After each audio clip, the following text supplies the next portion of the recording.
Good evening and welcome to Primetime News on TV1. I'm Rameshwar Gaba. And I'm Azra Hassan.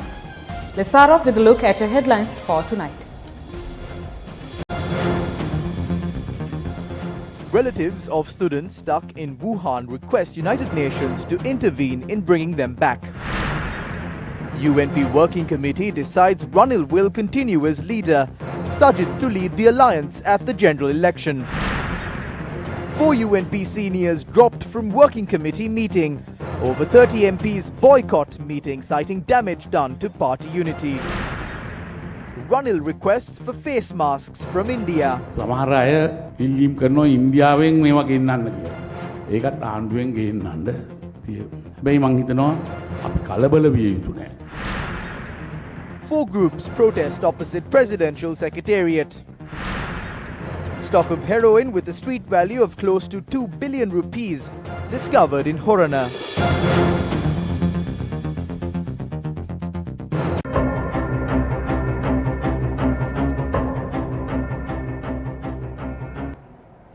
Relatives of students trapped in the Chinese city of Wuhan, which is the epicenter of the coronavirus outbreak, appealed at the United Nations office in Colombo to intervene and cater to the requirements of the students. Now, Foreign Secretary Ravinath Arisinghe said the Chinese government is expediting the request made for a special aircraft landing in Wuhan city, which will allow the evacuation of the Sri Lankan students and their family members.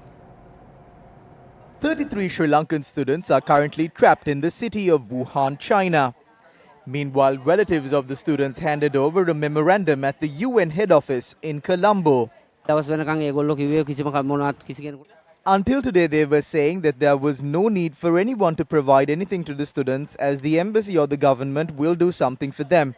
Based on the current situation, we understand that neither the government nor the embassy are doing anything to the students. They do not have food or water. We request the state leaders to cooperate and bring back our brothers and all Sri Lankans residing there. We are very sad.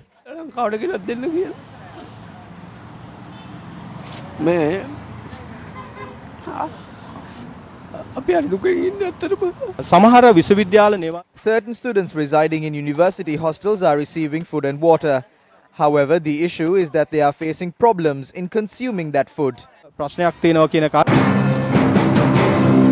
There are 61 students had been prepared to leave for Sri Lanka today. They will be arriving tomorrow morning. With the 61 students up to today, we have made the arrangement to arrive to Sri Lanka around 580 students. Other than these students, we all know that there are 33 Sri Lankans staying in Wuhan, students and their family members. All of them are in good health.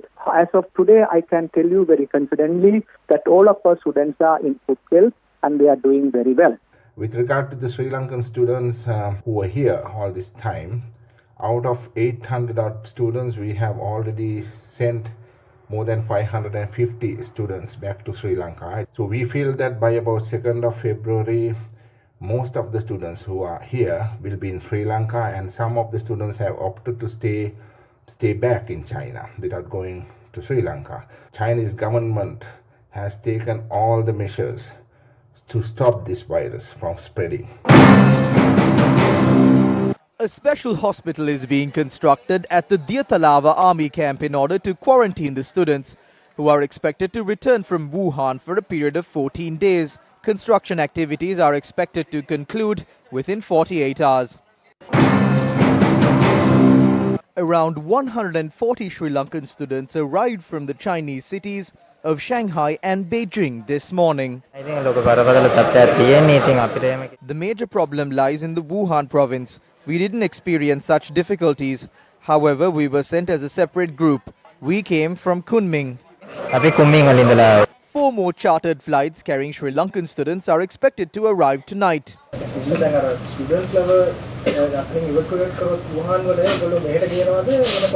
The Health Ministry, the Army and our organisation will implement a special plan.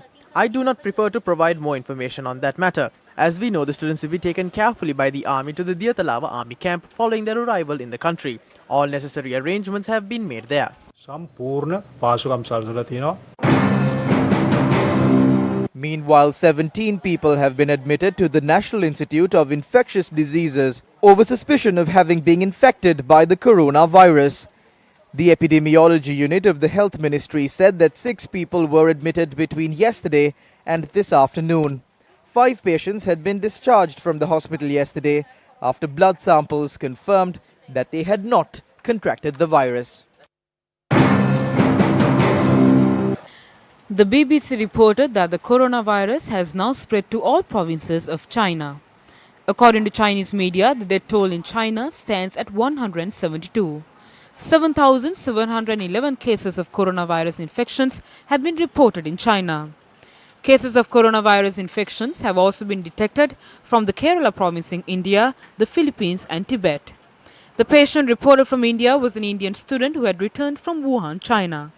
Indian officials said that he is currently being quarantined at a hospital. Australia is preparing to quarantine the group brought to the country from Wuhan and Christmas Islands for a period of 2 weeks. The government has decided to charge a sum of $1,000 from 600 people who will be taken to the island. However, Australians in Hubei, China have strongly objected to this decision. They point out that they are not prisoners. Meanwhile, the World Health Organization warns that although the spread of the virus in countries other than China remains low, there is a risk of the spread of the virus expediting. Researchers point out that the effects of coronavirus outbreak could be more severe than the SARS. Leading multinational companies, including Google, have taken steps to close down their offices in China. Microsoft had requested its employees in China to work from home. Meanwhile, New Zealand had sent a flight to Wuhan to bring back its citizens. South Korean President Moon Jae-in had requested citizens not to have an unnecessary fear of the coronavirus. He made this statement against a backdrop where attempts are being made to bring back 700 South Koreans from Hubei, China. Meanwhile, large piles of garbage were seen dumped at areas in the northern and eastern provinces. A large number of dengue patients were also reported from these areas. 227 patients from Mena, 189 patients from Mullaitivu, and 100 patients from Kilinochchi were reported during the past few weeks this year. 600 dengue patients have been reported from Vavuniya from last year to date. Prime Minister Mahinda Rajapaksa and United National Party leader Ranil Wickremesinghe engaged in a telephone conversation with regard to the coronavirus yesterday. Parliamentarian Kavinda Jayawardena said that the UNP leader had suggested the importation of face masks from India. Garu Agramatya Mahinda Rajapaksa Mattuma Samaga. Prime Minister Mahinda Rajapaksa engaged in a telephone conversation with the UNP leader Ranil Wickremesinghe yesterday. During the conversation, the Prime Minister pointed out that there is a shortage of N95 face masks in the market. These masks should be supplied to the people. Accordingly, talks were held with the Indian High Commission with the intervention of former Prime Minister Ranil Wickremesinghe to import face masks from India. The Indian High Commission had then agreed to give N95 masks to the government. ප්‍රධානයක් හැටියට මේ N95 mask ලබා දීම. Meanwhile, the Prime Minister Mahinda Rajapaksa expressed the following views with regard to face masks following a religious event in Moratuwa. මං සන්තෝෂ වෙනවා අද මෙතන රැස් වෙලා ඉන්න කෙනෙක්වත් මුඛය වහගෙන ආපු නැති එක. I am happy that none of those present here are not wearing face masks. This is because I saw 4 youths wearing face masks while heading towards the ministry. No one else was wearing them. Some are requesting to import face masks from India. Although the government is importing them, I feel that there is no need to panic as the government has taken all necessary steps to prevent the spread of this disease. So far, there has only been 1 patient. Others have not contracted the disease. Therefore, our request is to refrain from panicking over this matter. However, we request the public to ensure cleanliness as it is important. එවෙන් කටයුතු කරන ලෙස අපි ඉල්ලා සිටිනවා කලබල නොවී. 192 kilograms of heroin with a street value of 2 billion rupees was seized from the Bandaragama by police today. Now 3 suspects were arrested by the police along with the narcotics. 15 kilograms of heroin had been seized by the Paliagoda Police Special Operation Unit upon inspecting a motorcycle in the Galanigama area in the vicinity of the Southern Expressway. Police said that a couple who had been travelling on the motorcycle, upon questioning, had confessed the location at which the narcotics were hidden. Accordingly, police had carried out a search operation in Bandaragama, following which 177 kilograms of heroin had been discovered from a residence in the area. Police said that another woman had been arrested after 10 pistols and 9 magazines were recovered in addition to the narcotics. They occupied the house on Saturday morning after I advertised it on the newspaper. They were satisfied with the house and land upon inspecting them. They paid us an advance along with that as well.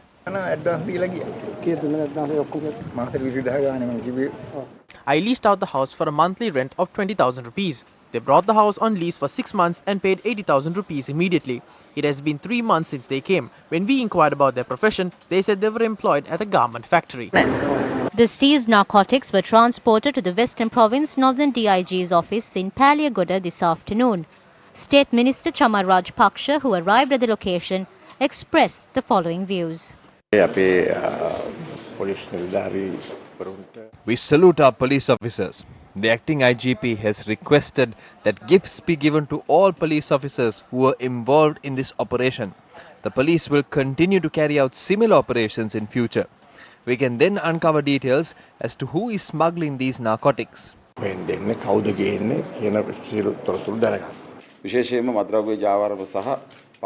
This raid proves that there is a link between the illegal drug trade and the underworld. Latest weapons are being used to commit crimes when they reach the hands of criminals and underworld groups. These pistols are the latest ones manufactured in China, Pakistan, the US and Austria. They are considered as the latest weapons by security units. Based on the details uncovered, we will be able to identify the main suspect who intervened in order to smuggle the narcotics.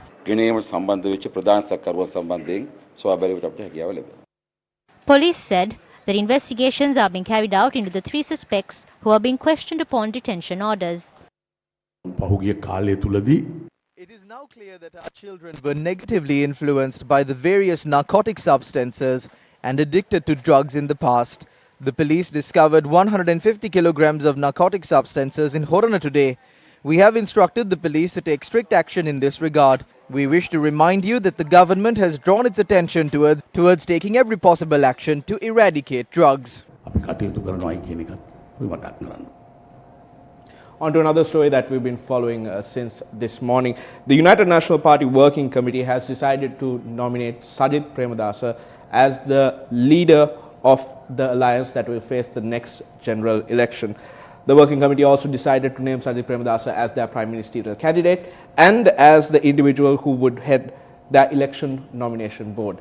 Issuing a press release, General Secretary of the United National Party, Akhilaviraj Karyasam, said the Working Committee has decided to authorize Sajith Premadasa to name the General Secretary of the alliance that will face the general election. The Working Committee of the UNP convened today against a backdrop where close to 30 members of the party boycotted the meeting. Charlene Benedict joins us now with more details from the UNP Working Committee. Charlene.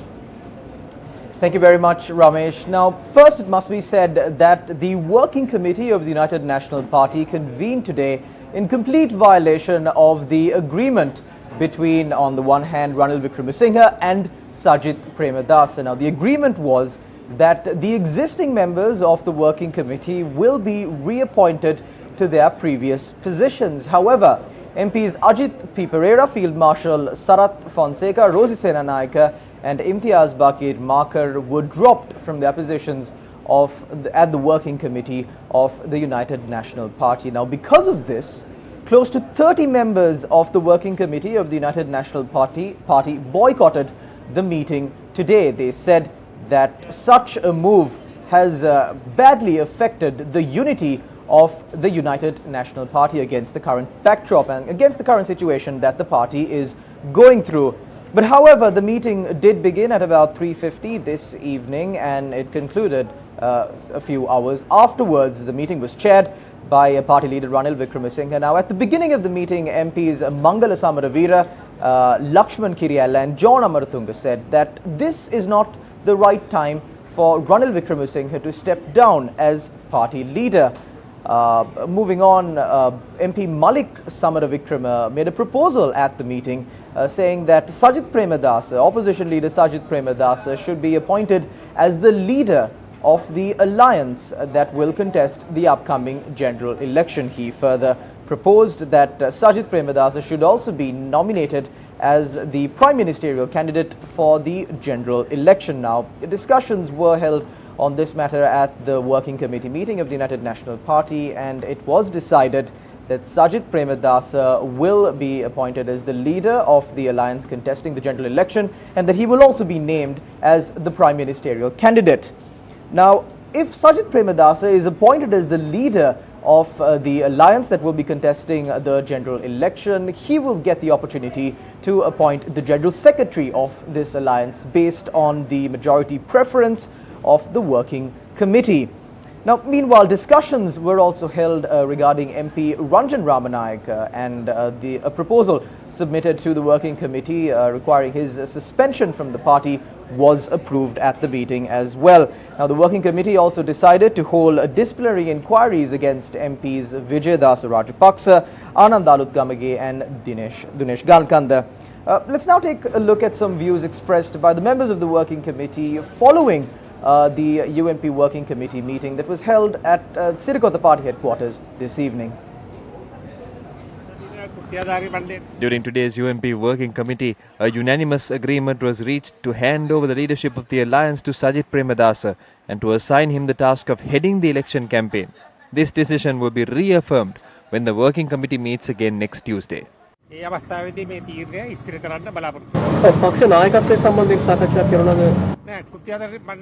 No, around 40 parliamentarians in the working committee have signed a document stating that they need to join hands with Sajid Premadasa and move forward. Therefore, the leadership of the alliance has been handed over to Sajid Premadasa. The post of party leader continues to be held by Ranil Wickramasinghe. So far, 59 members have been appointed to the working committee. Out of them, 37 members attended today's meeting. 6 of them informed earlier that they would not be able to make it. Accordingly, 16 members were absent.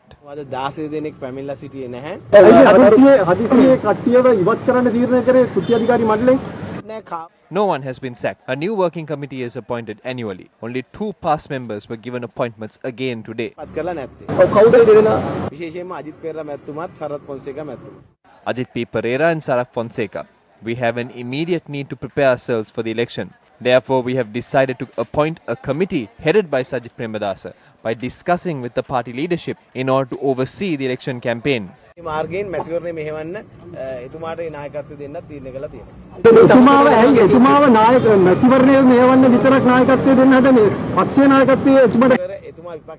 has been appointed as the opposition leader, the leader of the alliance, and has also been tasked with leading the election campaign. Those decisions were taken based on the information received from those in his faction.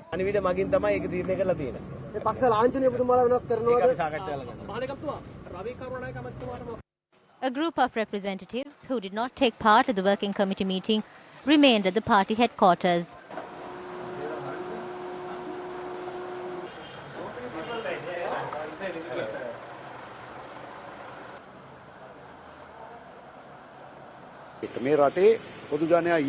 In order to grant what the people want, we need to go forward with the leadership of Sajid Premadasa, and we request the party's undivided support. We request the working committee to approve the appointment of Sajid Premadasa as the alliance leader, and this was approved by them. We received the approval of Sajid Premadasa to appoint a general secretary for the new alliance. We also requested the approval to appoint Sajid Premadasa as the chairman of the nominations committee, and we received that approval as well. I believe that the foundation upon which Sajid Premadasa can go forward has been laid.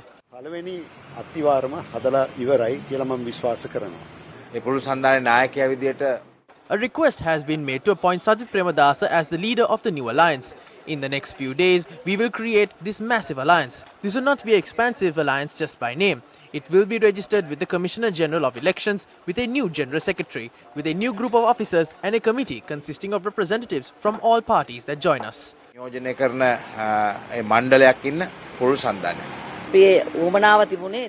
want to go forward with Sajid Premadasa, vested with all the necessary powers, and a secretary appointed through his powers. This is our basis to go forward for the upcoming general election. By now, we have been informed that we can proceed according to our requests.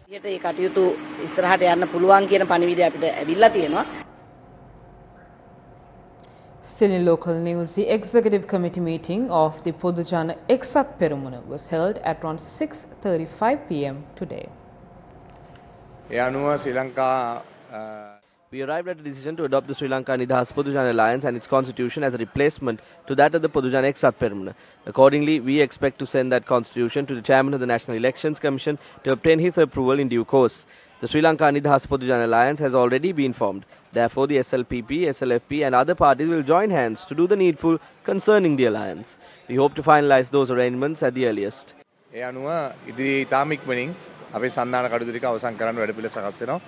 13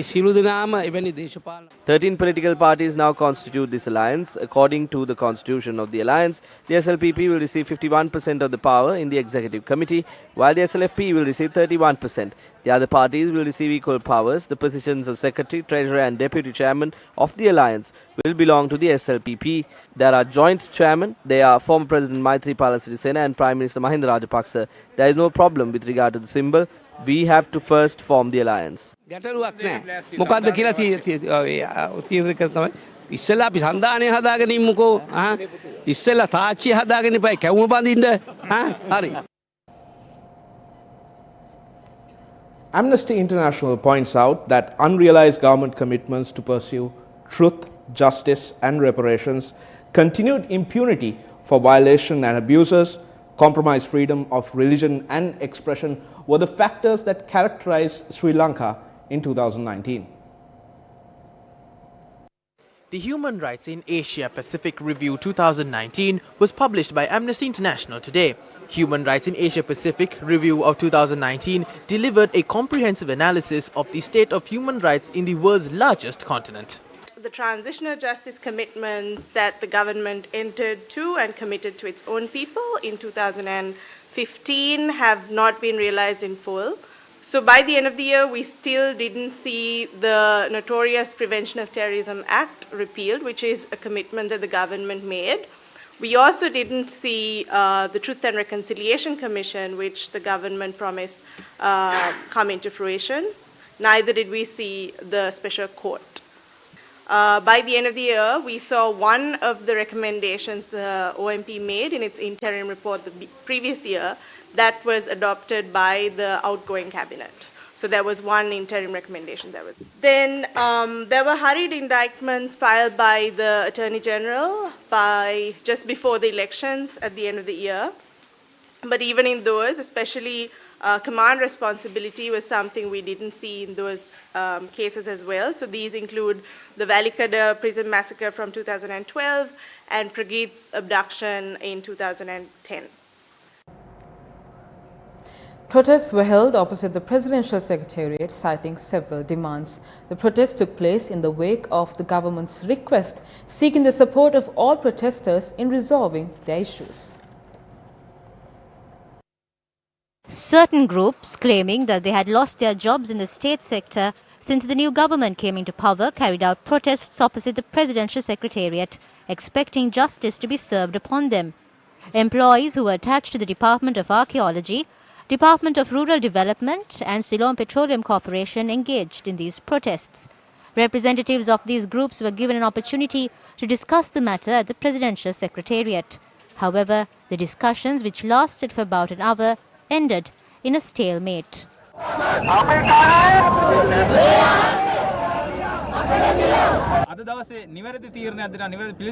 Give us a proper answer today, as we have no jobs from tomorrow. The President the other day said to ask him for any help and he would address our issues. He said all will be treated equally without any political differences. We demand for that justice today.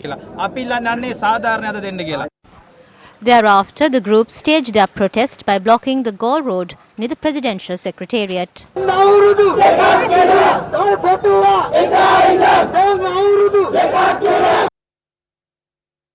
Meanwhile, university students staged a protest opposite the University Grants Commission today. The protest was centered around several matters, including the cancellation of the technology degree and depriving students of the Mahapula scholarship.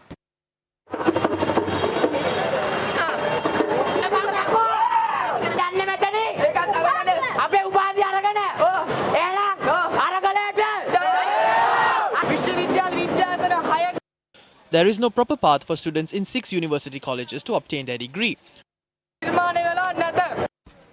The students then proceeded towards the Presidential Secretariat. A few representatives were then permitted to discuss this matter with officials at the Presidential Secretariat. Heavy traffic were reported near the Lake House roundabout, Lotus roundabout, and several areas in Colombo due to the protest.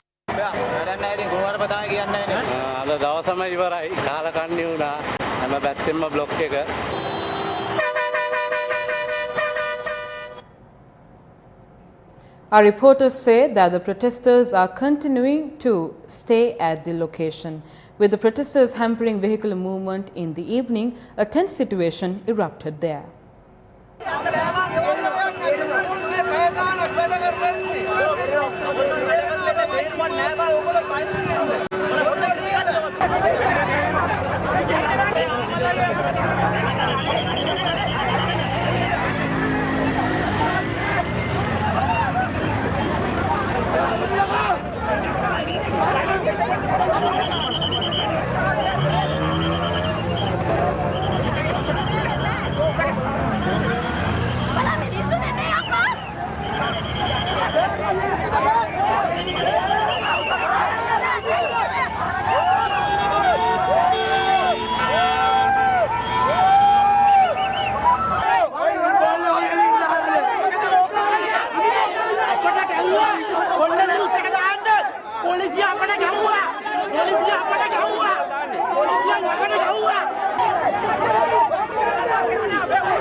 On the 22nd, we handed over a memorandum to the President at the Presidential Secretariat seeking to resolve the issue of unemployed graduates within a week. Yesterday, we went to the Presidential Secretariat and discussed with Additional Secretary Rohan Aberatna on when this issue could be resolved. We were told that this would be put forward to the Cabinet seeking a supplementary estimate. What was expected to be resolved by the 1st of January is being dragged throughout the month. We will stop our struggle only after receiving our appointment letters. Therefore, don't drag this problem by telling us stories about cabinet approvals. They are telling us that they will give appointments from the 1st of March. This day is dangerous. Does it mean that this is a lucky month for the government? March falls in the election period. Attempts are being made to drag this problem until the parliamentary election and to sweep it under the carpet afterwards. We do not need newspaper announcements, press releases, and letters from the Presidential Secretariat. What we need is appointment letters. Some are giving us cake, plain tea, milk, and holding talks with us. But there are other incidents. I am attached to the Bowatta temple in Balangoda. The Grama Niladhari officer in our area has been asked by the police to provide details regarding me. The police have also visited the house of activists in the Uva province and several other areas, informing them to keep their children safe. This cannot be done. The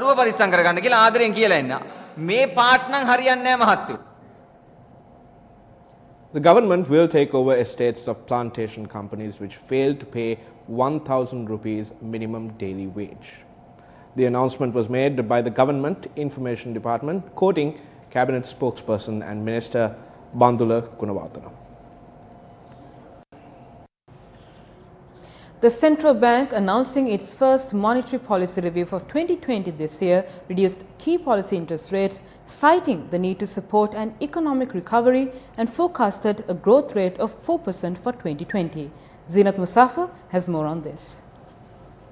The central bank today, in its first monetary policy review for the year, decided to reduce both the standing deposit facility rate and standing lending facility rate by 50 basis points to 6.50% and 7.50% respectively.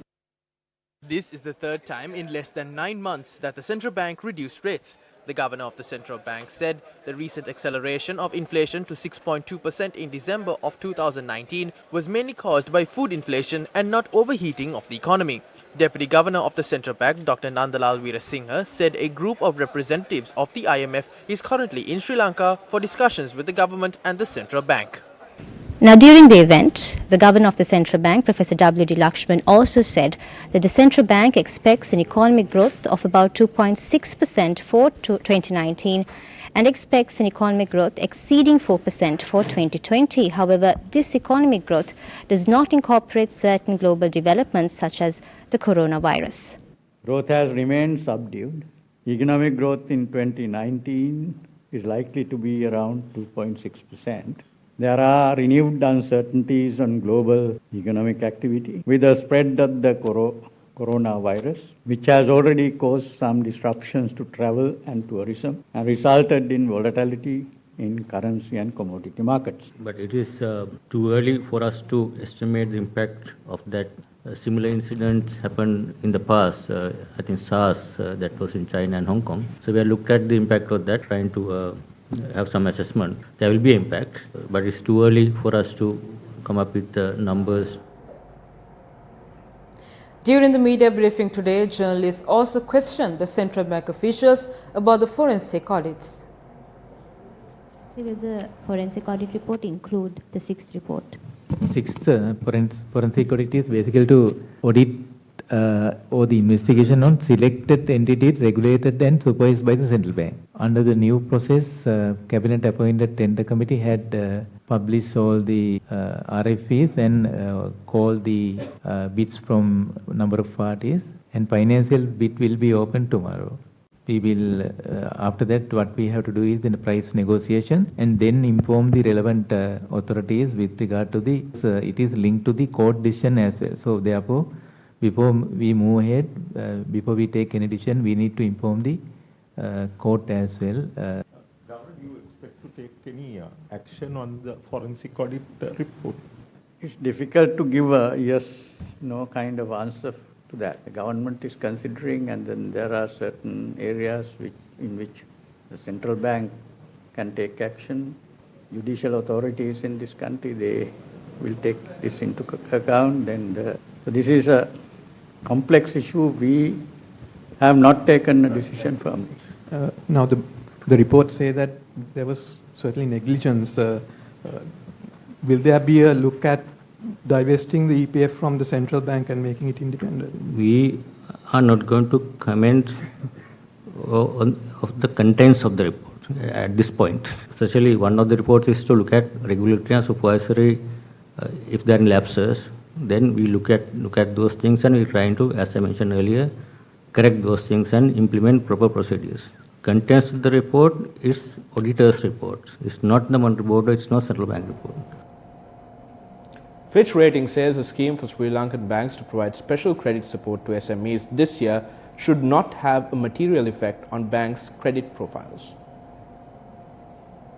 The Central Bank of Sri Lanka launched the SME Credit Support Scheme in January 2020, following several other measures from authorities to stimulate economic growth through the banking sector, including a lending rate cap and an instruction to banks to cease recoveries on SME loans.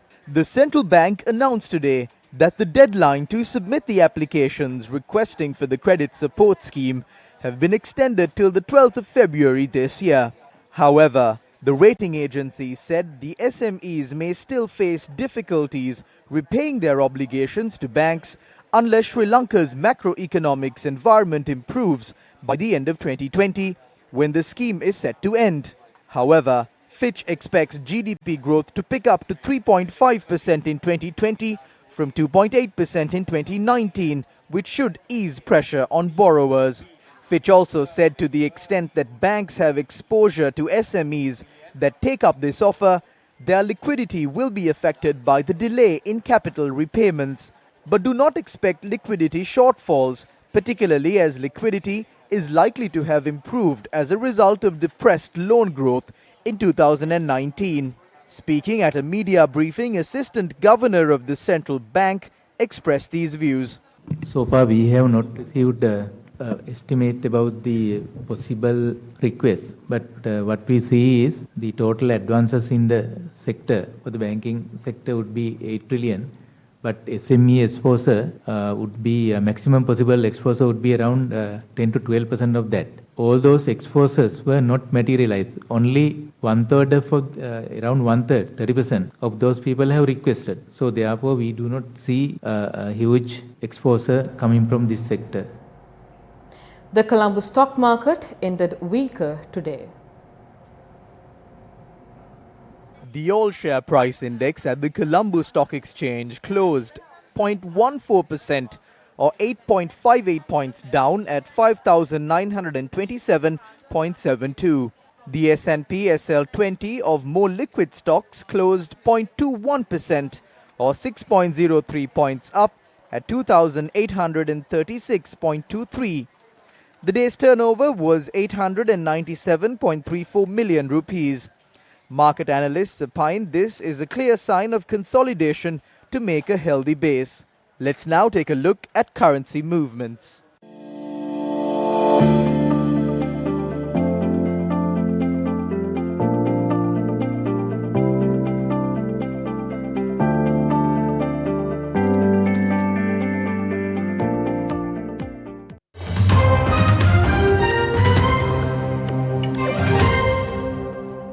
On to news overseas now. Nigel Farage and other British members of the European Parliament broke into applause and waved Union Jacks during their last appearance